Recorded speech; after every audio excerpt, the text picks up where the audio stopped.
Bonjour à tous, bienvenue donc sur le stand de La Ruche qui dit oui, qui organise donc depuis 3 jours des débats haut débit, des débats où l'on confronte les idées autour de l'agriculture et de l'alimentation. Et ce matin, on parle de quoi, Pierre? Alors ce matin, on va parler des circuits courts. Et on va parler des circuits courts parce que, évidemment, ça intéresse beaucoup de monde, mais on ne sait pas tout des circuits courts. On sait souvent que c'est intéressant parce qu'on va rencontrer des producteurs, parce que les produits qu'on va pouvoir acheter ne sont pas exactement ceux qu'on trouve dans les grandes surfaces. Ce qu'on ne sait pas, c'est ce qu'il y a derrière les circuits courts. Que vivent les producteurs ? Quelle est leur vie quotidienne? Et notamment, ils ne font pas que de l'agriculture, ces producteurs. Ils doivent absolument, à un moment, s'intéresser au marketing, ils doivent s'intéresser au commercial, ils doivent s'intéresser à la communication. Parce que ce n'est pas seulement cultiver, c'est aussi essayer de vendre. Et essayer de vendre, particulièrement, c'est un sujet qu'on voudrait aborder aujourd'hui, essayer de vendre avec un prix qui serait un prix juste. Quel serait le prix juste? On ne sait pas encore, mais nos invités vont nous éclairer sur ces sujets-là. Alors, on a 4 invités aujourd'hui. On a Jean-Louis Cazobon, qui est président de la Chambre régionale Midi-Pyrénées, oui, c'est ça, Midi-Pyrénées, et vice-président à l'Assemblée permanente des chambres d'agriculture. On a Alain Cardinot, qui est journaliste à la France Agricole et qui est monsieur circuit court. On a Jérôme Cohn, qui est directeur du Servia. Le Servia, c'est l'organisme régional qui s'occupe de la valorisation des produits agricoles en Île-de-France. Et nous avons donc Yves de Rochefort, qui est notre producteur, qui est céréalier bio, qui produit notamment du quinoa, du petit épeautre. Et d'ailleurs, on va commencer par une première question tout de suite. Donc vous cultivez du quinoa, du petit épeautre dans une région qui est quand même très céréalière. Vous êtes entouré de grands céréaliers. Pourquoi vous n'avez pas fait comme vos petits copains d'à côté, c'est-à-dire vendre aux coopératives? Pourquoi vous êtes mis au circuit court? Alors bonjour à tous. Alors déjà, la réponse à cette question est quand même très ample, parce que finalement très ouverte. La première réponse que je donnerais, c'est... En fait, il faut un peu faire tout l'historique. Pourquoi est-ce qu'on est arrivé au circuit court? La première chose, je pense qu'il y a 2 raisons. La première, c'est qu'une exploitation de 70 hectares, même en Beauce et même en bio, aujourd'hui ne fait pas vivre une famille, ou en tout cas quand on en a le projet, et ce pendant 40 ans. Donc la première des réflexions, en tout cas ce qui m'a amené moi à rechercher, on va dire, de nouveaux débouchés, et qui sont aujourd'hui les circuits courts, c'est comment faire pour que mon exploitation de 70 hectares soit viable. Donc parce qu'aujourd'hui il y a beaucoup de petites ou moyennes exploitations qui ont beaucoup de mal, et des enfants qui veulent reprendre l'exploitation et qui n'y vont pas parce que c'est trop d'heures de travail avec trop peu de revenus. Parce qu'il faut dire qu'en céréales, finalement, 70 hectares, on est plutôt dans les petites exploitations. La moyenne, elle est plutôt autour de 130. En Beauce, une exploitation qui ne fait pas 150 hectares, on n'y va pas, quoi. Très clairement. C'est faire vivre combien de personnes? Alors pour l'instant, je suis fraîchement marié depuis 6 mois. Mais mon objectif, c'est d'être agriculteur toute ma vie et de faire vivre les enfants que le bon Dieu voudra bien me donner. D'accord, une petite famille. 8 personnes pour la famille Rochefort. C'est ça. Et mais alors famille Rochefort, parce que quand vous parliez tout à l'heure de marketing, on se fait appeler la famille Rochefort, c'est mon père, ma mère, moi, maintenant ma femme et mes futurs enfants. Et donc ça, c'est le premier choix. C'est-à-dire que très clairement, quand j'ai dit à mon père que je reviendrais dans l'exploitation familiale, parce que je suis passé par une école de commerce pour après vendre des lecteurs DVD portables, j'ai à la base pas une formation agricole. Je suis revenu dans l'exploitation agricole, parce que c'est chez moi, c'est mon sang, c'est ma terre, et 2, parce que je m'y retrouvais vraiment plus, quoi. C'est-à-dire que mon expérience commerciale était rémunératrice, mais vraiment pas valorisante. J'y étais pas heureux. Donc moi, je suis arrivé maintenant il y a 5 ans dans cette grande aventure de la famille Rochefort et de son exploitation agricole. Et la première chose que j'ai dit à papa, c'est que moi, je veux bien reprendre l'exploitation si je pars du principe que le jour où je reprendrai à 100%, parce que pour l'instant, papa travaille encore, et donc tant qu'il est là, qu'il y reste, parce qu'il est heureux et il m'apprend beaucoup de choses, je veux construire un réseau de distribution fiable et fidèle. Et j'insiste sur le fiable et fidèle, parce que c'est ce qui me permettra plus tard de faire vivre cette famille. Parce que vraiment, la finalité d'une exploitation agricole, c'est pas tant de gagner sa vie. En tout cas, pour moi, c'est de me dire, et dans les faits, que le fils ou la fille reprenne après. Et c'est très important comme critère, pour moi. Parce que je pense qu'il y en a qui n'y pensent pas assez et qui travaillent trop pour pas gagner assez. Et votre père, il gagne sa vie? Alors, mon père, aujourd'hui, il a 63 ans, il est quasiment à la retraite. Il ne cherche pas à faire d'énormes profits. Il cherche à ce que je reprenne, très clairement. Mais il a commencé les circuits courts avant vous ou... Non, mais on va dire il y a une vingtaine d'années, on gagnait à peu près bien sa vie. même avec 70 hectares. Aujourd'hui, c'est plus possible. Et après, voilà. Après, pour s'y retrouver un petit peu, on fait des cultures un petit peu spécifiques qui sont comme le quinoa. On doit être, il doit y avoir une vingtaine d'agriculteurs, peut-être une cinquantaine d'agriculteurs qui en cultivent en France. On est un peu les pionniers. En petit épeautre, c'est une céréale, je ne sais pas si vous la connaissez, mais qui aujourd'hui monte en flèche. Ça fait 15 ans qu'on la cultive et il y a de plus en plus de demandes. Hélène pourra être témoin, il y a de plus en plus de demandes. Petit épeautre tous les jours. Oui, on en devient dépendant quasiment. Et donc voilà, l'historique, c'est ça. Et je pense que beaucoup d'exploitations, de petite taille en tout cas, peuvent avoir ce raisonnement. Et alors vous travaillez avec qui? Alors après, donc pour le circuit court, première chose que l'on peut faire, c'est définir le circuit court, parce que je ne suis pas convaincu que tout le monde, les spectateurs ou les internautes, le sachent vraiment. En tout cas, pour moi, la définition de circuit court, c'est donc cultiver, transformer, valoriser, et après le vendre soit au consommateur final ou à un seul intermédiaire, c'est-à-dire un transformateur, c'est-à-dire un distributeur, c'est-à-dire un site internet. Jérôme Cohn, vous êtes d'accord avec cette définition des circuits courts, vous qui êtes plutôt circuit de proximité? Oui, bonjour à toutes et à tous. Pour moi, oui, effectivement, la définition pour le Servia, pour l'Agence alimentaire et agricole de la région Île-de-France, la définition de circuit court est une définition un peu restrictive. Je partage votre vision du circuit court. Le circuit court ne doit pas écarter le transformateur. Le circuit court ne doit pas écarter l'intermédiaire ou le distributeur. Ce qu'il faut, je crois beaucoup, et nous croyons beaucoup, au circuit de proximité. C'est-à-dire que nous œuvrons au quotidien pour que tout consommateur puisse avoir des produits locaux à proximité, que ce soit à la ferme. Et je vais plus loin, nous défendons l'idon et nous mettons en œuvre ces mécanismes afin que tous les maillons de la chaîne, le plus réduit possible, puissent gagner correctement leur vie. Et nous devons cesser de véhiculer dans les esprits des uns et des autres qu'il y en ait un qui gagne moins que l'autre et qu'il y en ait un qui fasse son profit sur le dos de l'autre. Une exploitation agricole, selon nous, doit gagner sa vie correctement parce qu'elle doit assumer des investissements, elle doit nourrir un certain nombre de personnes, mais aussi elle doit anticiper les investissements à venir. Et si on ne donne pas les moyens aux agriculteurs de le faire, nous condamnons une filière. Travailler avec une centrale d'achat qui après va revendre à un magasin, c'est plus un circuit court. C'est un circuit de proximité. Nous jouons la proximité et nous arrivons, en Île-de-France, nous arrivons à être intermédiaires entre nos producteurs et tous ces centrales, tous ces réseaux.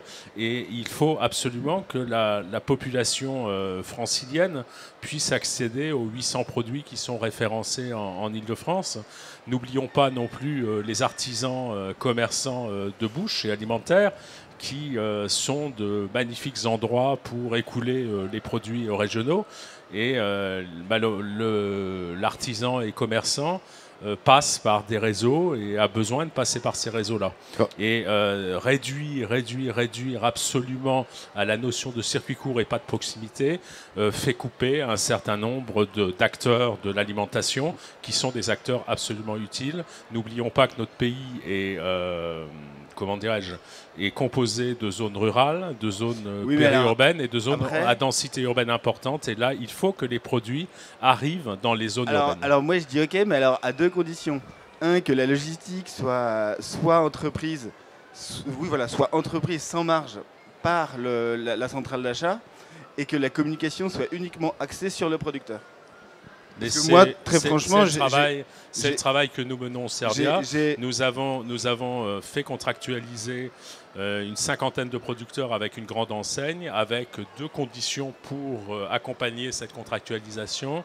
Un, de décharger le producteur des problématiques de transport et de logistique et de ne pas le faire supporter au producteur, que l'enseigne le supporte.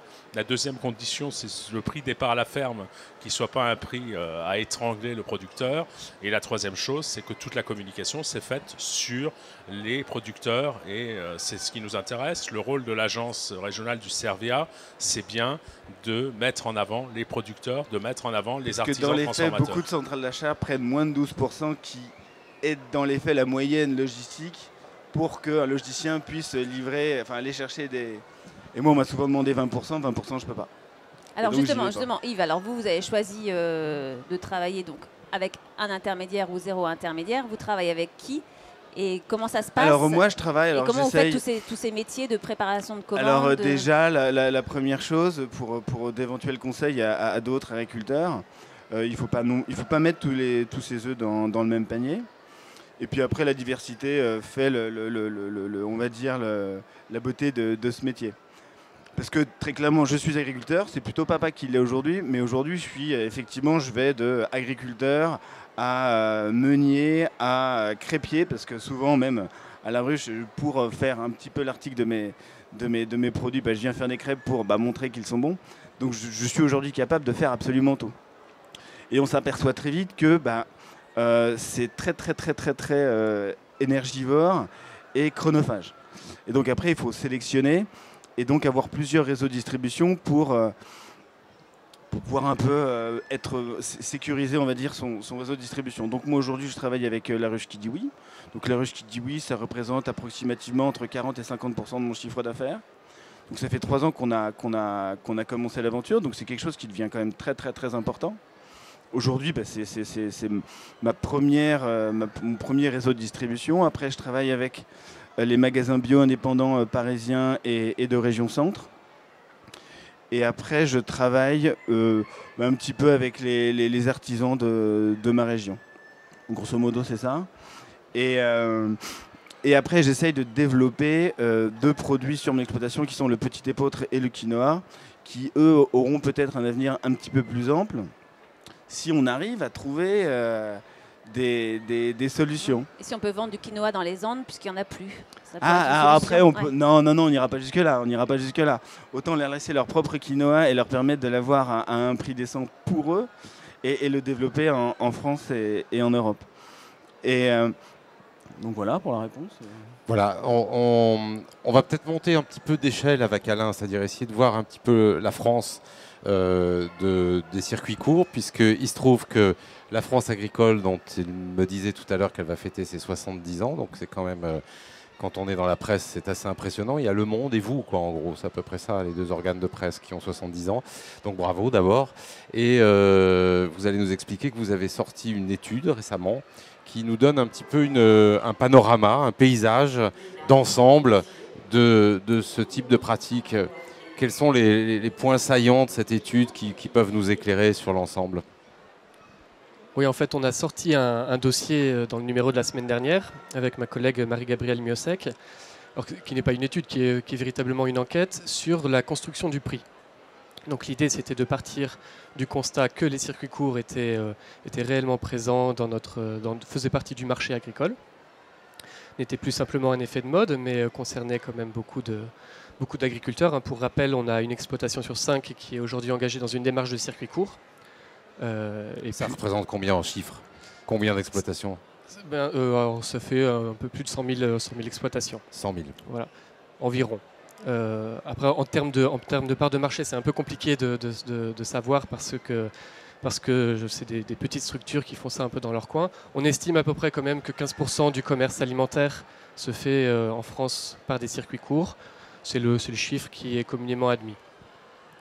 Pour revenir à notre dossier, l'idée c'était donc de voir effectivement quels problèmes se posaient concrètement à des producteurs qui se lançaient dans cette démarche, en particulier autour de la question du prix.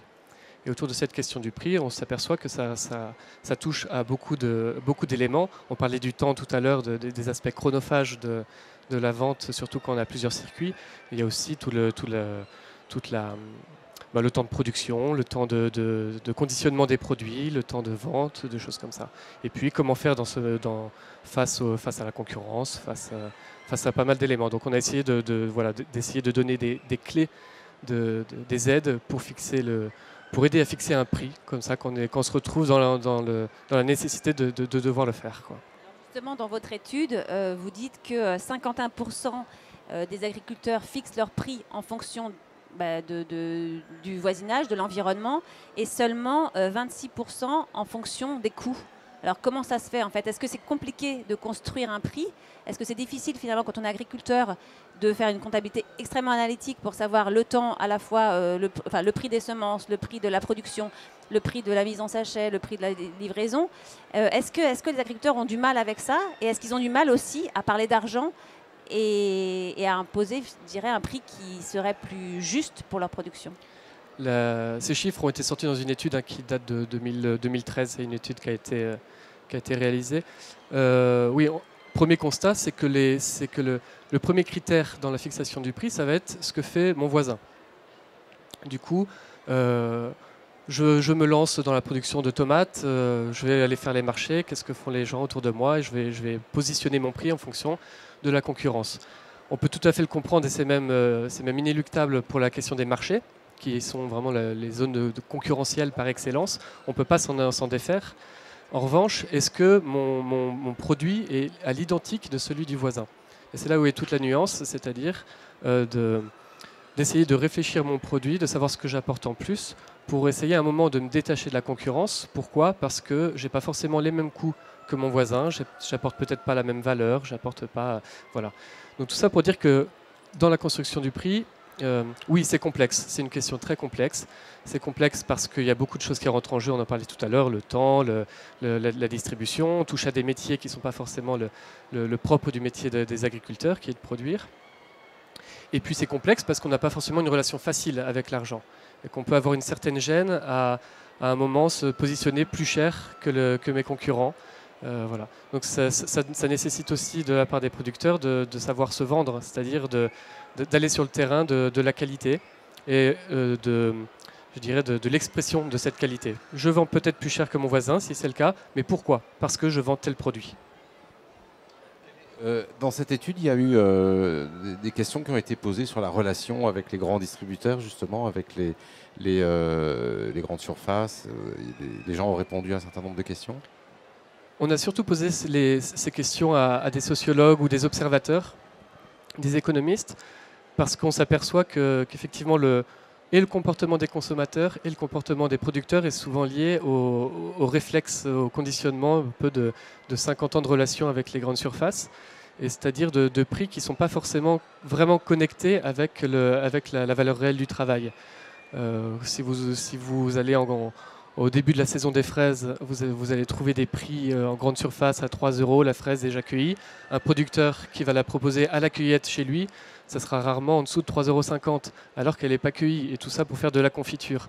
Du coup, quelle va être la réaction du consommateur face à ça? Il se dit, je vais faire de la confiture, est-ce que j'ai besoin d'aller passer du temps à la cueillir alors que je peux l'avoir moins cher déjà cueillie? Là encore, tout le travail du producteur, ça va être de dire, là vous faites de la confiture, mais de la confiture plus. Alors vous, Jean-Louis Cazobon, vous avez des très bons yaourts, c'est Pierre qui me l'a dit tout à l'heure. Alors comment vous donc vendu chez Leclerc, voilà. Comment ça se passe justement avec les grandes surfaces sur le prix? Est-ce que c'est vous qui imposez votre prix ou est-ce que on vous l'impose? Bon, d'abord, je voulais revenir. Vous m'avez présenté comme président de Chambre d'agriculture, mais au départ, je suis agriculteur et toute ma carrière, j'ai fait du circuit court. Et c'est parce que cette notion de circuit court, ce que je voulais vous dire, c'est que ma grand-mère, elle faisait du circuit court. Elle ne savait pas que ça s'appelait comme ça, mais elle avait en face un acheteur et elle vendait. Voilà. Alors aujourd'hui, c'est remis au goût du jour. Et vous avez positionné un peu le débat autour de ça. En gros, on part d'où? Le recensement général de l'agriculture, il y a 100 000 exploitations en France qui pratiquent ce genre de commercialisation. Et on nous disait, oui, mais parce qu'il y a beaucoup de viticulture. Viticulture, vous en enlevez 15 000. Il en reste, en gros, il y a 83 000 exploitations qui pratiquent ce genre de vente quand on a sorti la viticulture. C'est-à-dire quand on a mis un peu de la production en bouteille et le reste vendu auprès des grossistes pour ce qui concerne la viticulture. Ce qui veut dire que quand on regarde, vous en avez 6 500 à Bienvenue à la ferme, 2 500 en marché producteur, il y a les AMAP, il y a la ruche qui dit oui, il y a les marchés, il y a tout un tas d'initiatives qui foisonnent de toutes parts aujourd'hui. Et c'est quelque chose qui attire les jeunes, la preuve. Moi, j'ai 2 fils qui sont associés avec moi, qui ont repris l'exploitation. L'exploitation, au départ, elle faisait 15 hectares. Il fallait chercher une valeur ajoutée. J'étais dans la même situation, prénom, Yves, qu'Yves ce qu'il a décrit. Et je m'étais marié, il fallait chercher une valeur ajoutée. Donc je me suis mis à transformer les yaourts. Et puis au fur et à mesure, aujourd'hui l'exploitation évidemment, elle a grandi. Elle approche les 100 hectares, il y a 110 vaches laitières. Et on transforme la production en yaourt.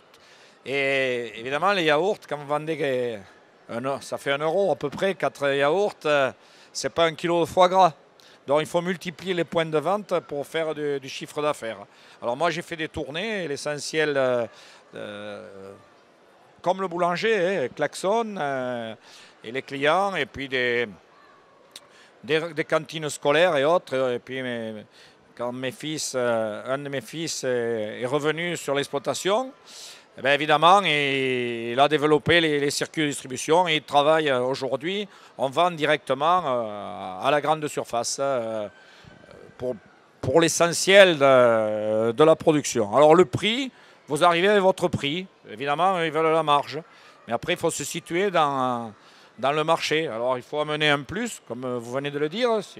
Il y a une personnalité au produit. On essaie de ne pas refaire un produit basique, disons, de se différencier. Il faut essayer d'avoir toujours le même et ce n'est pas toujours facile.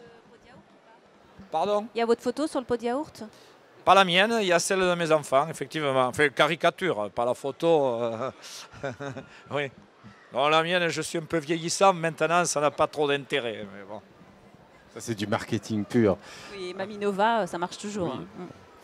Moi j'avais simplement une question pour poursuivre. Les relations, elles se font sans intermédiaire, c'est-à-dire vous allez voir la grande surface. Et donc je voulais poser la question du coup sur le Servia. Est-ce qu'il existe d'autres organismes en France type Servia? On vend dans des magasins de producteurs aussi. Oui. On vend. En clé, le producteur, lui, vous savez, il faut être tout à fait pragmatique. Il vend là où il a le débouché. Si je reviens dans 10 ans, peut-être que demain, alors si la ruche qui dit oui multiplie les points de vente, il peut vendre à des AMAP, il peut vendre à Bienvenue à la ferme, c'est peut-être sans doute le cas. Voilà, alors c'est ça, c'est la production, il faut la vendre. Et la réalité, elle est là. D'accord. Donc, je repose ma question sur ces intermédiaires entre les producteurs et les grandes surfaces en l'occurrence. Est-ce qu'il existe d'autres expériences du type Servia dans le pays ou c'est unique?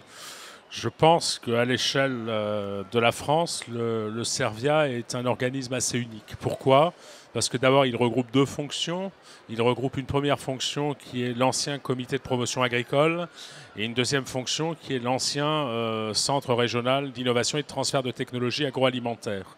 Et ça constitue l'ensemble du Servia. Donc nous agissons à la fois sur le fait de donner une image alimentaire, agricole de la région aux consommateurs, ça c'est un premier point. Mais la seconde chose, nous accompagnons les entreprises, les filières du monde alimentaire et agricole sur nous avons dans nos équipes une vétérinaire, un ingénieur agro. Donc les entreprises sont suivies. Nous sommes dans une démarche de progrès. Et puis, notre dispositif et s'appuie sur un dispositif de marque et de label qui est un dispositif d'action collective pour les entreprises, de levier pour les entreprises. La seule expérience du même type qui repose sur les mêmes valeurs, je l'ai trouvée à Genève, où la République cantonale de Genève a effectivement une marque produit, un label de restaurateur, est une région capitale qui est connue pour sa vocation capitale et non pas pour sa vocation agricole. Donc voilà, j'ai trouvé à Genève et nous avons une convention de partenariat qui est en cours pour réfléchir ensemble à des problématiques qui sont communes. Voilà, l'initiative Servia est particulière. Maintenant, quant à notre mission d'accompagnement, nous ne sommes opposés à aucun système de distribution. Nous appuyons les producteurs qui fonctionnent avec le dispositif des ruches qui dit oui, avec les AMAP, avec les chambres d'agriculture. Nous avons développé la SNCF des paniers dans les gares. Nous aidons les producteurs et les artisans à atteindre d'autres marchés, tous les marchés, l'hôtellerie, la restauration vente emporter, la restauration collective et le consommateur là où il est. Et dans une région comme la région Île-de-France où nous avons du rural, où les gens peuvent venir à la ferme. Bienvenue, nous soutenons les opérations Bienvenue à la ferme avec les chambres d'agriculture qui sont dans notre gouvernance. Mais au-delà de cela, 12 millions d'habitants, ce sont des populations qu'il faut réussir à toucher. Or, ne rêvons pas, nous ne pourrons pas toucher l'ensemble des populations si nous n'allons pas vers les autres réseaux qui sont les réseaux de distribution, les réseaux de grossistes, les réseaux. Donc nous mettons de l'ordre, nous mettons une certaine éthique dans le dispositif. L'ensemble, c'est que le consommateur se rende compte que cette filière du champ à l'assiette, il y a des hommes, il y a des visages, il y a des acteurs et que tout le monde soit valorisé à sa juste valeur. On parlait tout à l'heure de la nécessité de valoriser le produit. Alors, est-ce que la marque Saveur d'Île-de-France, finalement, est-ce que c'est un gage? Est-ce que ça permet de mieux vendre? La marque Saveur par Île-de-France a un double rôle. Un rôle de conservatoire, puisque vous le savez, cette région agricole d'Île-de-France était méconnue par tous. Et nous avons réussi en 4 ans à valoriser 800 produits, une centaine de gammes de fruits et légumes, 23 gammes horticoles et pépinières. Nous avons 110 restaurateurs qui sont dans cette démarche. Ça représente 700 entreprises. Premier travail de conservatoire. Deuxième travail en même temps de valorisation qualitatif. Un produit pour être saveur passe d'abord par la fourche codine d'une charte d'engagement de l'entreprise sur des valeurs environnementales, économiques, sociétales, patrimoniales. Et deuxième temps, propose son produit à une commission d'agrément et une commission organoleptique. Donc il y a vraiment un travail de fond. Nous avons aujourd'hui 800 produits. Pour avoir 800 produits, nous avons traité plus d'1 millier de produits. Et quand un produit n'est pas accepté, nous donnons des conseils. Notre service donne des conseils pour lui donner une meilleure qualité et lui permettre de repasser dans la commission et agréer. Juste une petite question. Tout petit point. Juste pour finir le circuit jusqu'au bout. Moi, je suis allé manger chez un certain nombre de chefs en Île-de-France, à Paris, et j'ai vu aussi un logo. Donc ça va jusqu'à la restauration. Tout à fait. Quand nous avons atteint 500 produits, nous nous sommes dit que nous commencions à avoir les quantités de produits qui permettait d'aller irriguer la restauration commerciale. Donc nous avons bâti sur le même modèle un label des produits d'ici, cuisinés ici, qui compte aujourd'hui 110 restaurateurs à Paris et région. Et nous sortons au mois d'avril un label sur la restauration vente à emporter, puisqu'avec 800 produits aujourd'hui, nous sommes en mesure d'atteindre ce cap-là. Et nous commençons à travailler sur une réflexion de label vers la restauration collective responsable et vers les collectivités, puisque nous sommes, compte tenu des dossiers que nous avons et des contacts, nous pourrons penser arriver à 1 millier de produits assez rapidement. Et là, nous aurons la capacité à effectivement pouvoir irriguer l'ensemble et massifier l'ensemble du territoire régional. On est bien d'accord. J'ai juste une question par rapport à ces labels. Est-ce que tous ces labels certifient que au moins 50%, préférentiellement 75% de la matière première ait été cultivée en Île-de-France? Bien évidemment, tout ce qui est autour, nous avons le label se décline à un label de production. Donc là, c'est de la production régionale et bien de la production régionale. Nous avons aujourd'hui très peu de boulangers qui peuvent prétendre à cette marque, puisque les meuniers ont du mal à pouvoir tracer l'origine régionale de leur farine. Donc c'est très très très sérieux comme base de travail. C'est essentiel même. C'est même essentiel. Ensuite, sur le savoir-faire, oui, mais sur le savoir-faire, le savoir-faire artisanal, il y a effectivement dans la charte une prédominance des produits régionaux. De toute façon, nous reposons sur l'inventaire qu'a fait le CLAC régional. Et vous avez certains produits qui, s'ils ne sont pas d'origine d'Île-de-France, sont reconnus dans le patrimoine de terroir et de gastronomie d'Île-de-France. Je prends le café et le torréfacteur qui est à la marque Saveur par Île-de-France, il n'est pas pour l'origine de son café, il est pour son parfait savoir-faire de torréfaction. Puisque quand vous prenez le référentiel CLAC des produits franciliens, le café fait partie d'une tradition culinaire francilienne, le café au comptoir, il fait partie du patrimoine et on ne peut pas se permettre d'exclure du patrimoine un produit puisqu'il y est. On a un patrimoine qui était déjà pas extrêmement riche et on ne peut pas se permettre de l'exclure. Mais effectivement, l'origine des produits est le café, le jambon beurre des Parisiens. Pardon ? On ne peut pas exclure le café et le sandwich jambon beurre des Parisiens. Voilà, tout à fait. Concernant la valorisation, monsieur a raison de dire que la marque ou les labels sont une voie magnifique pour valoriser les produits, magnifique dans les rayons de grande surface ou quand on s'adresse à des marchés comme la restauration commerciale. En revanche, en vente directe, c'est moins vrai. Et en vente directe, c'est finalement le producteur qui doit être sa marque et qui doit être son propre label. Et la relation de confiance qui doit s'instaurer, qui est finalement la clé des circuits courts, de la vente directe. Elle doit se faire via le producteur. C'est au producteur de donner les gages de qualité, de sécurité et en racontant son histoire. Alors, sur ce fait-là, excusez-moi, je peux pas vous dire. Je partage le fait que le producteur a 90% de sa part de crédibilité sur son produit. Simplement, les chambres d'Île-de-France, avec Bienvenue à la ferme, ont demandé un lien avec notre marque pour appuyer davantage cet aspect-là. Et je crois qu'il faut avoir l'intelligence que nos dispositifs de marquage soient toujours en lien avec les dispositifs organisés. Nous travaillons avec la Ruche qui dit oui, nous travaillons avec les AMAP, nous travaillons avec Bienvenue à la ferme. Ce sont de vrais partenariats. Pourquoi ? Parce que effectivement, 90-95% de la valeur ajoutée du produit et d'identité du producteur est là, mais il y a le petit point supplémentaire qui identifie. Or, un consommateur qui vient à la ferme est aussi un consommateur qui va en supermarché. Et de voir le produit marqué au supermarché fait ou appartenir à un dispositif renforce l'image du producteur. Bon, donc en fait, je pense qu'il y a effectivement le sentiment d'appartenance à un terroir, donc là qui va être valorisé par la marque Île-de-France, et puis après à un producteur, à une personne physique. Donc les deux, les deux sont complémentaires. Jean-Louis. Oui, vous avez abordé là Attendez, là je suis attaché. Vous avez abordé le problème là du contrôle, de l'usurpation d'image, parce que très souvent le terme fermier a été galvaudé et usurpé. La laitière, la fermière, on mettait un fichu autour de la tête d'un personnage, donc c'est pas du tout ça. Il ne faut pas venir faire naturaliser le produit dans une ferme, c'est un peu ça. Alors là il y a quelques barrières et quelques outils de contrôle effectivement à mettre en place. Mais au développement de ça, imaginez le potentiel qu'il y a autour de Paris. Si vous pensez bien à mon accent, je ne suis pas parisien, mais bon, ce que je vois, c'est le potentiel qu'il y a ici, il est énorme. À nous, après, ensuite, de nous organiser. Le frein, il réside très souvent au manque d'outils. Parce que quand on est dans le végétal, ça va, pommes, poires, légumes.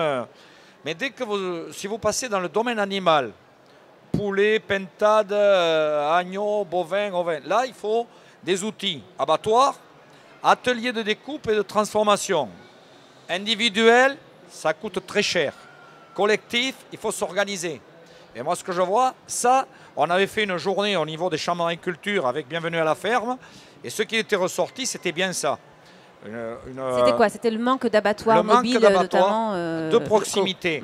Alors, des abattoirs qui devenaient mono-espèces, qui étaient peut-être à côté, mais si vous tuez que des porcs, si vous avez des ovins ou des bovins à abattre et bien entendu ensuite à découper, il faut des outils de proximité et ça, le maillage du territoire est essentiel. Alors qu'est-ce que vous faites, vous, à la Chambre d'agriculture, justement, pour développer ces abattoirs mobiles et remettre de la proximité dans les outils de transformation? Alors, mobile dans les gros bovins, c'est impossible. Effectivement, il y a des expériences au travers des CUMA pour des volailles ou des petits animaux qui sont mobiles.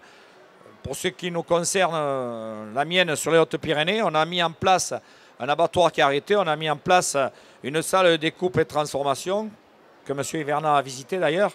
Et là, aujourd'hui, il y a 250 producteurs, il y a 15 emplois à temps plein et 250 utilisateurs. Alors certains, peu, enfin, c'est je ne dirais pas anecdotique, mais pour certains, c'est l'essentiel, c'est leur existence même qui est conditionnée par la présence de cet outil à proximité de leur exploitation. Ça, alors, et si on veut le développer, on a besoin de ça. Je parle là toujours pareil, dans le domaine animal, dès qu'on élabore le produit.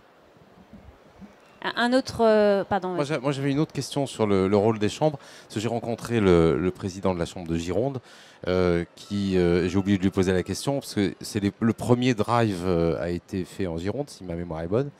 Qu'est-ce qui leur a pris de faire un drive? C'est venu comment l'idée? Et c'en est où? Ça en est où? Je crois qu'aujourd'hui, je crois qu'ils en ont 3 en Gironde. Et en clair, au niveau du réseau Bienvenue, des drives fermiers, il doit y en avoir une 30aine en service et il y en a une 12aine en projet. Voilà. Le principe, on commande donc sur Internet et on vient chercher un point fixe.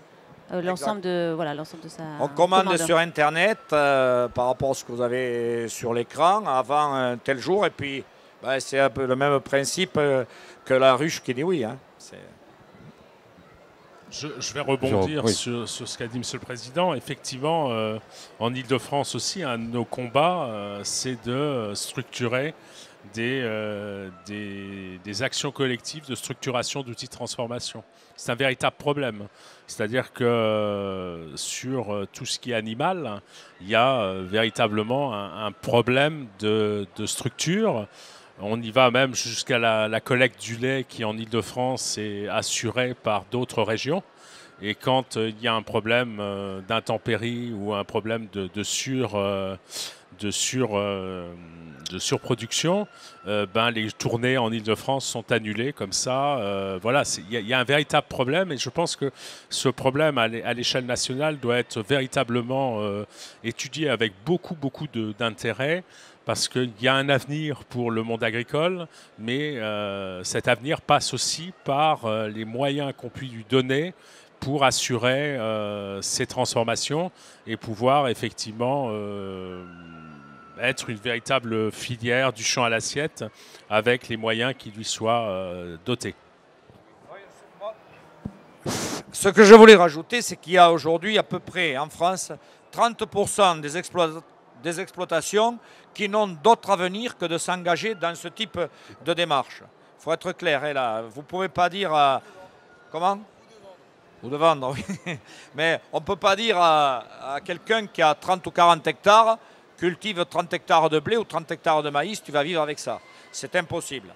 Alors, je reviens par rapport aux jeunes. Les jeunes sont producteurs, agriculteurs, sont très attirés d'amener le produit au bout, d'avoir une relation avec le consommateur, de l'amener carrément au bout du processus. Et ça, c'est, comment vous dire, c'est valorisant dans l'exercice de leur métier. Et moi, je crois que ça peut encore se développer. On disait très souvent, André Valadier, chez moi, dans l'Aveyron, enfin, pas dans mon département, mais dans ma région, il disait, quand je me suis installé, j'avais 2 clients, Madame Bascule et Monsieur Voluconteur. Et aujourd'hui, il faut aller vers le produit. Et il y a des attentes des consommateurs, il y a une carte à jouer. Alors bon, voilà, et il y a tous ces éléments que l'on a évoqués qui font qu'on peut aller encore plus loin. Alors justement, Yves, qu'est-ce qui vous attire dans les circuits courts, au-delà de justement ce que disait Jean-Louis? Qu'est-ce qui vous porte et qu'est-ce qui vous plaît dans les circuits courts? Moi, je complète ta question, si je peux me permettre. J'avais aussi une question qui est liée à ce qui vient d'être dit. Est-ce qu'il y a une échelle? 70 hectares, c'est pas beaucoup, mais c'est déjà plus que 40. Un jour, il y a des intempéries, c'est fini, l'exploitation s'arrête. Est-ce qu'à un moment, l'échelle est trop petite? Alors, c'est 2 questions bien différentes. Je vais répondre à celle-ci parce que ce sera plus rapide. Non, les choses sont quand même claires, nettes et précises. 70 hectares, c'est vraiment pas assez. Aujourd'hui, si on n'a pas 150 hectares minimum, on arrête ou alors on investit dans les circuits courts. Et après, si jamais il y a une intempérie, vous savez, il y a des assurances. Donc l'intempérie en tant que telle, c'est triste. Même non, contradictoirement, finalement, c'est pas non plus si triste que ça, parce que les assurances vous remboursent à hauteur de ce que vous deviez cultiver. Donc finalement, vous n'avez pas bossé pour autant de chiffre d'affaires. Donc c'est juste, voilà, c'est l'avenir de sa terre, finalement, qui est remise en question. C'est surtout ça. Et pour qu'elle puisse être pérenne et qu'un enfant, un petit-fils, une petite-fille, puisse être toujours là dans 50, 60 ans, eh bien, il faut se remettre en question. Alors pourquoi? Moi, ça me fait plaisir. En fait, je pense que l'actualité, la tendance qui finalement se confirme des circuits courts nous permet de... On va dire pas qu'avec une formation agricole, c'est ce qu'on a dit tout à l'heure, il faut être autre chose qu'agriculteur, il faut être commerçant, il faut être marketeur, il faut être plus malin que les autres, très clairement, il faut être plus malin que les autres, il faut être novateur aussi, il faut toujours avoir, comme tout le monde finalement, une longueur d'avance. Et finalement, ça, nous en tout cas, ça nous permet aussi de tenter beaucoup de choses. Typiquement, quand tout à l'heure je parlais du quinoa et du petit épeautre, bah, le quinoa et le petit épeautre, enfin le quinoa très clairement, je pense qu'en bio, on fait partie des 10 premiers Français, voire Européens, à en avoir semé, quoi. C'est la quatrième année qu'on en sème. On commence à développer une filière. C'est quand même super sympa de se dire que ça se développe, que ça plaît, et que peut-être qu'un jour, bah, on parlera du quinoa bosseron. Et après, il y a une autre chose qui est très très très valorisante, ou en tout cas très motivante, c'est qu'on s'aperçoit que les circuits courts, pas automatiquement l'agriculture biologique, mais l'agriculture sur une petite échelle, respecte terriblement le terroir. Mais vraiment, vraiment, enfin, on s'aperçoit que plus on est petit, plus on fait de la qualité. Et donc plus on respecte inévitablement le terroir, ses voisins, et plus on est aimé. Enfin, c'est quelque chose qui est, c'est un cercle vertueux, qui est quasi systématique. Et là, moi, je vais parler de ma région, qui est donc la Beauce, qui est décriée de toutes parts, quoi. C'est là où on pollue le plus. C'est aussi là où on se suicide le plus, hein, sachez-le. Hein. Et donc, c'est une région qui, aujourd'hui, est vraiment, vraiment, vraiment pas valorisée. Et nous, on s'aperçoit que sur une petite parcelle, enfin 70 hectares, et en bio, on arrive à avoir de super beaux légumes, des céréales de très grande qualité.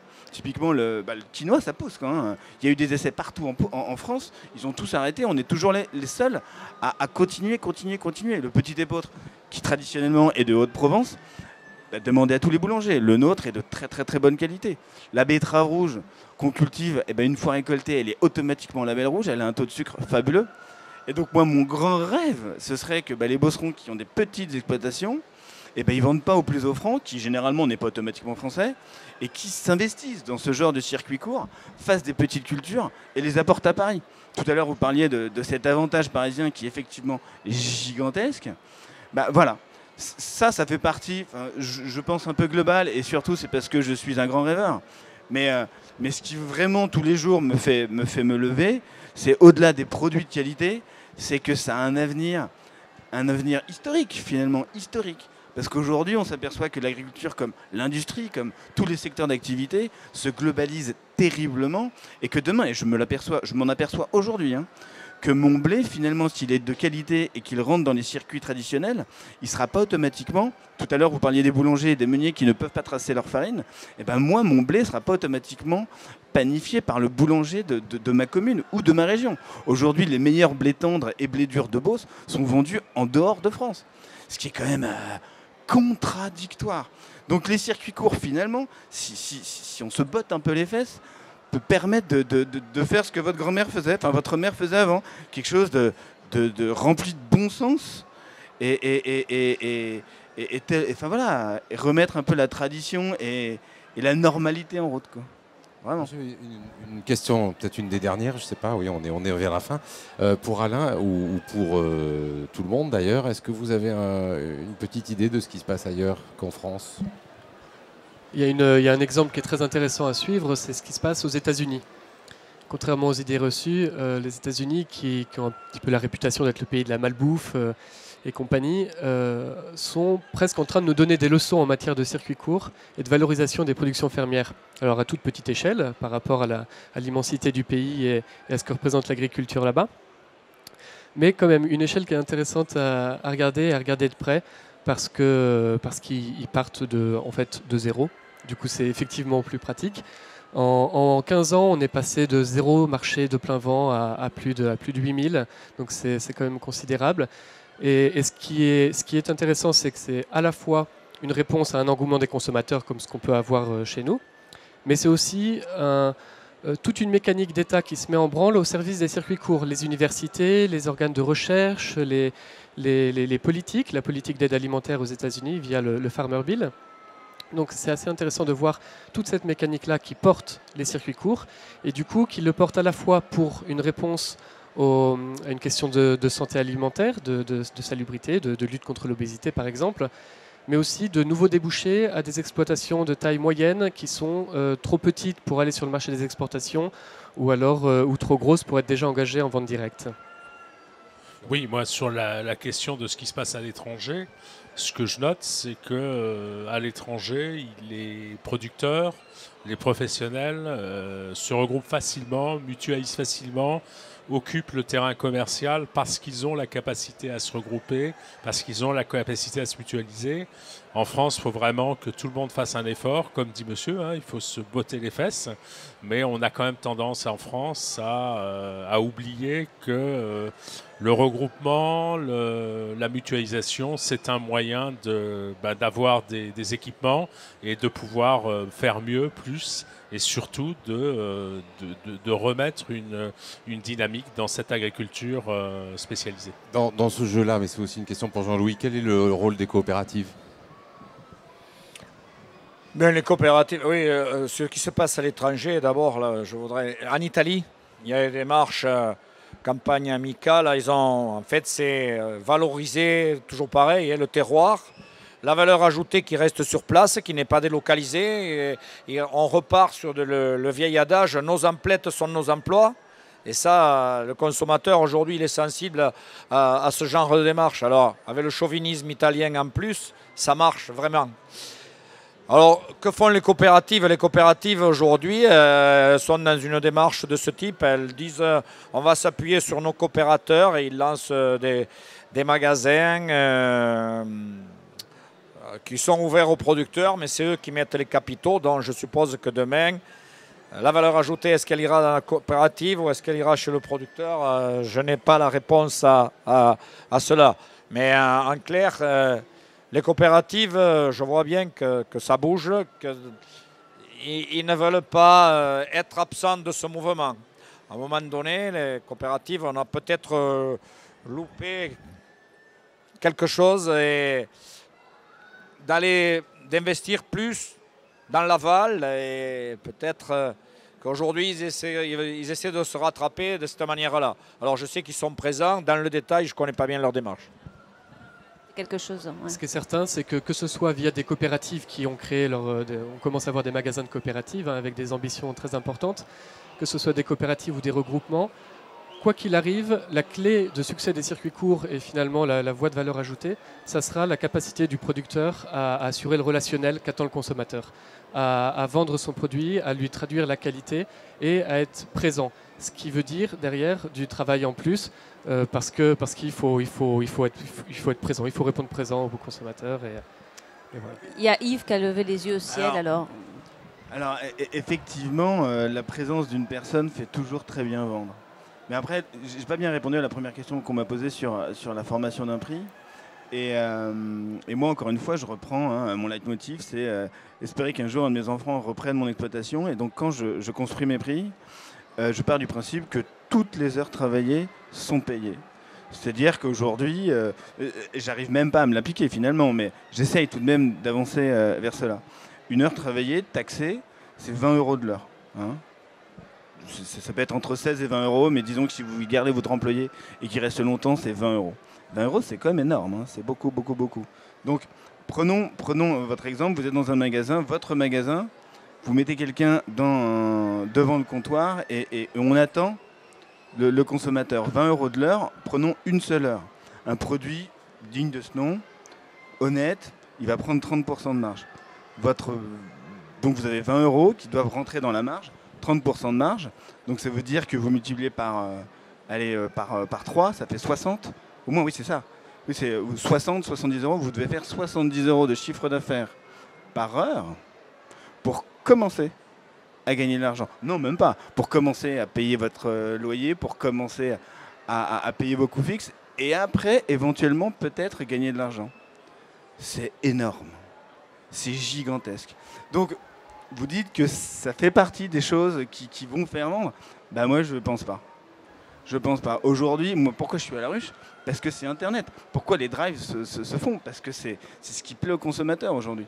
Et moi, je crois plus en ces outils modernes qui vont décupler la demande, regrouper la distribution et minimiser la manœuvre. Parce que malheureusement, tristement, aujourd'hui, c'est ça. Ce qui coûte cher, c'est la manœuvre. Pour être encore plus dans les... C'est les taxes. Que les choses soient claires. Parce que payer quelqu'un quand il fait un bon boulot, bah, c'est normal de le payer. Mais les taxes, c'est énorme. Donc aujourd'hui, quand on recherche un modèle économique, je vais même parler plus précisément du modèle économique. Hein. Moi, tout le temps, pour aller à Paris, il faut que, je travaille avec d'autres agriculteurs dont j'achète les produits que je ramène sur Paris. Parce qu'un camion qui est rentable à Paris, il faut qu'il y ait 3 000 € de chiffre d'affaires dedans. 3 000 €, hein. C'est 450 € en aller-retour à Paris, en tout cas entre Orléans et Paris. Vous faites 300 km, 50 centimes du kilomètre, vous payez 20 € de l'heure, ça coûte voilà, entre 400 et 450. Systématiquement, on reprend le même modèle des 30%, il faut 3 000. C'est obligatoire. Donc il y a une vraie... Enfin, il faut une véritable étude sur ça. Quelqu'un non-stop qui vient avec son petit chapeau qui ressemble à un paysan pour vendre les viticulteurs. Prenez les viticulteurs qui travaillent beaucoup. Eh ben, ils passent tout leur week-end à vendre 3 caisses. Au final, le fiston, il ne veut pas reprendre parce qu'il ne veut plus faire ça. Vous avez clairement raison. La main-d'œuvre, c'est le poste qui pose difficulté, en particulier parce qu'il faut de la main-d'œuvre qualifiée à la production, mais de la main-d'œuvre qualifiée à la vente aussi si on en utilise. Reste que si on n'arrive pas à proposer un prix qui permet derrière de couvrir toutes ces questions-là, c'est que ce prix n'est pas bon et qu'on ne vend pas au juste prix. Le regroupement de producteurs entre eux va permettre de rationaliser les tâches et de faire ce genre de choses. Et c'est très bien. Et à un moment, la rationalisation logistique est nécessaire. En revanche, la question qui se posera, c'est est-ce qu'on arrivera toujours à garder ce lien si précieux dans les circuits courts que vous avez avec la ruche Kiliwi, parce que j'imagine que vous livrez vos produits et du coup que vous rencontrez les producteurs. Et tout ce que je voulais dire, c'est que finalement, le consommateur qui va accepter de payer un peu plus un produit en circuit court que s'il l'achetait en grande surface, va rechercher aussi ce rapport privilégié, quoi. Et c'est toute la question que ça rejoint le questionnement qu'on peut avoir sur les grands magasins de coopératives qui se dessinent. Est-ce que ce lien si précieux sera toujours maintenu, ce lien qui justifie parfois, ou devrait justifier un prix un peu plus élevé? Moi, je voulais témoigner, compléter votre raisonnement, que je partage. Ce que je veux dire, c'est que ces démarches de circuit court, de proximité, qui à un moment donné pouvaient paraître un loisir. On ne croyait pas que ce sont de véritables démarches d'entrepreneurs qu'il y a derrière. Ces raisonnements que vous avez, et après derrière, c'est comment j'écrase, comment je m'organise pour faire en sorte que ce coût-là, je le diminue. Et il y a toute cette construction. Mais c'est très difficile ce métier parce qu'à partir du moment où vous produisez, vous transformez, on touche à plusieurs métiers. Il y a de la formation à avoir, c'est-à-dire mon produit, lorsque je l'amène en rayon, si c'est un produit frais, il faut qu'il tienne le coup. Ça veut dire qu'en matière d'hygiène, quand je dis tenir le coup, ça veut dire la conservation assurée. En matière d'hygiène, il faut être au top. Il y a les relations humaines derrière, parce qu'en face, vous avez les consommateurs. Faut avoir si vous l'avez en direct, il faut avoir le sourire. Une tête d'enterrement d'entrée, et puis après, s'il y a un intermédiaire, il y a les relations avec cet intermédiaire, et tout ça, ça s'apprend. Et il faut avoir aussi quelques atomes crochus avec ce genre de démarche. On ne se contente pas de produire un minerai. On va au bout du produit, et le produit, il faut l'amener au bout de la chaîne. Et ce n'est pas facile, ce n'est pas donné à tout le monde. Il peut y avoir aussi des échecs dans ce domaine-là. Et la Chambre d'agriculture, pour la Chambre, je parle au vice-président, il y a trop de taxes. Pardon ? Il y a trop de taxes. Pour la Chambre, déjà, si on lui laissait... Je ne vais pas rentrer dans la politique, dans la polémique, mais là, la Chambre, aujourd'hui, les chambres subissent un mauvais coup. On leur prend les moyens, les fonds de roulement, on leur baisse les taxes. Parce que ça, c'est ce que moi j'appelle des filières territorialisées, qui apportent une valeur ajoutée, de l'emploi, une dynamique dans le secteur rural. Et les chambres, elles les accompagnaient sur des moyens collectifs. En gros, lorsqu'on met un ingénieur pour accompagner ce type de démarche, très souvent gratuitement, on l'accompagne, c'est des démarches qui valorisent l'économie du territoire. Et aujourd'hui, on est mis à mal. Là, il faut à tout prix que nos tutelles comprennent que si on veut accompagner ce type de démarche, on ne peut pas aller demander à quelqu'un qui se lance dans les circuits courts, tu vas me payer 400, 450 € la journée. Il a besoin de cet accompagnement, il a besoin de ces formations, mais au départ, pour lancer la machine, il faut qu'on puisse aider ce type de démarche. Je poserai encore une question sur le prix. Alain, vous avez dit tout à l'heure que peut-être les producteurs ne valorisaient pas assez bien leur production. Yves, vous comptez tous les coûts. Finalement, on va arriver à des prix peut-être assez élevés pour que ce soit vraiment le juste prix de production. Est-ce que les circuits courts sont finalement destinés qu'à des portefeuilles bien garnis? Ce que je disais tout à l'heure, c'est que, et c'était pour rebondir sur le mot d'introduction de M. Casaubon, c'était qu'il fallait du pragmatisme. C'est-à-dire que quand on construit un prix, le minimum, c'est de couvrir les coûts de production. Ça paraît la base, c'est du bon sens. Mais c'est aussi de valoriser toutes ces valeurs que des économistes appellent les valeurs immatérielles, celles qui accompagnent le produit, celles pour lesquelles le consommateur va oser faire le déplacement jusqu'à une ferme ou à une ruche ou s'engager dans une AMAP. Arriver à chiffrer tout ça pour pouvoir finalement à la fin avoir un prix qui traduit la valeur réelle du produit. Du coup, effectivement, on risque avec cette démarche d'avoir des prix plus élevés que ce qu'on peut trouver en grande distribution. Mais on aura un prix ultra connecté avec le produit. Est-ce que la question c'est vraiment de savoir s'il faut la réserver à un public aisé?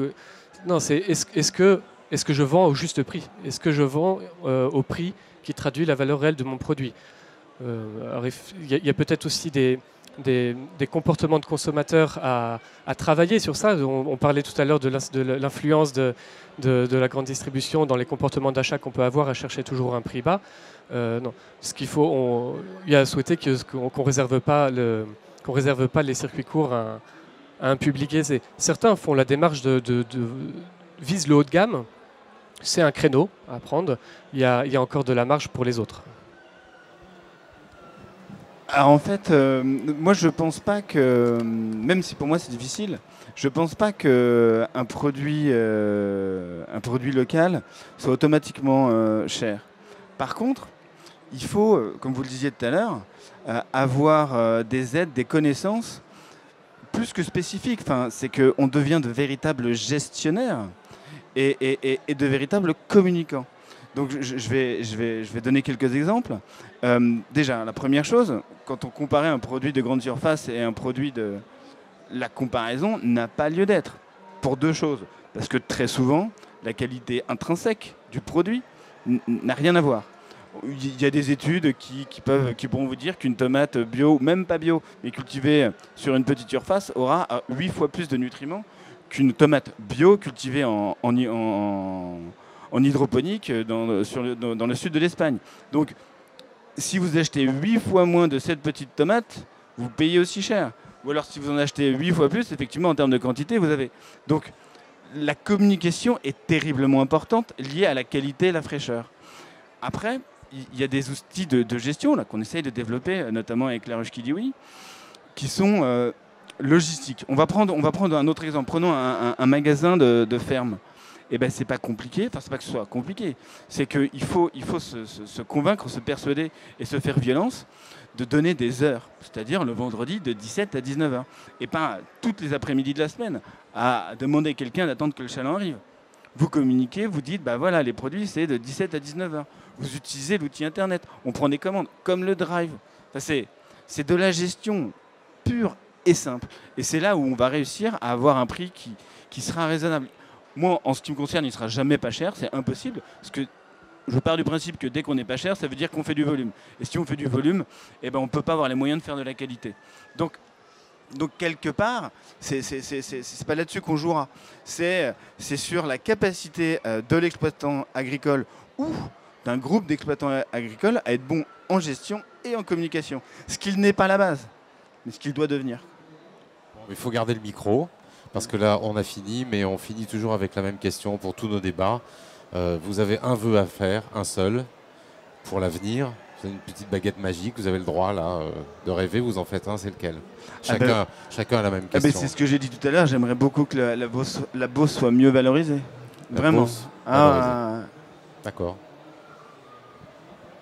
Oui, je ne sais pas si c'est le travail du journaliste de faire des vœux comme ça, mais parfois. pourrait imaginer en tout cas que, en termes d'accompagnement des producteurs, pour pas qu'ils se retrouvent tout seuls sur des questions aussi cruciales que celle de la communication ou celle de la construction du prix, voilà, un accompagnement qui fasse appel à toutes les compétences qu'on peut trouver, alors du conseiller de gestion à la recherche universitaire, un petit peu peut-être à l'image de l'exemple américain qu'on prenait tout à l'heure. En principe, les vœux, c'est réservé au moment où le coucou chante. Là, on se roule dans l'herbe les premières fois. Alors bon, moi, je dirais que ce que j'espère, c'est qu'on arrive à s'organiser efficacement pour progresser dans ce type de démarche. Je pense qu'il y a un bel avenir. À nous de nous organiser. Et il n'est pas interdit de dire que la proportion qui est celle qui est aujourd'hui peut très facilement doubler. Mais évidemment, il y a des difficultés à franchir. Et c'est qu'on arrive à mettre en place une organisation efficace. Jérôme. Un vœu simple, c'est que les acteurs institutionnels puissent faire preuve de bon sens et de pragmatisme. Nous sommes dans une civilisation, dans une nouvelle civilisation qui fait appel à cela, remettre les valeurs au cœur des choses. Et si tout le monde fait preuve de pragmatisme et de bon sens, nous arriverons à fédérer de véritables circuits de proximité et nous n'opposerons pas et nous n'opposerons plus les systèmes de distribution les uns aux autres. Il y a de très bons produits de producteurs locaux dans les rayons des grands magasins, de la distribution, des bouchers charcutiers, tout comme à la ferme. Et cessons d'opposer les uns des autres. Le soleil brille pour tout le monde et le consommateur, il est partout. Il y a le consommateur pour tel type, pour la ruche qui dit oui. Il y a le consommateur pour le supermarché, le magasin. Il y a le consommateur pour le commerce traditionnel alimentaire de centre-ville. Et il faut que nos produits soient présents dans tous ces systèmes-là de façon cohérente, pragmatique, avec du bon sens. Hélène, on a fini. Je crois qu'on a fini. Merci à tous. On se retrouve donc demain à 11h pour un nouveau débat. Et là, on va rêver puisqu'on va se projeter dans 2030. Merci à tous et bon salon.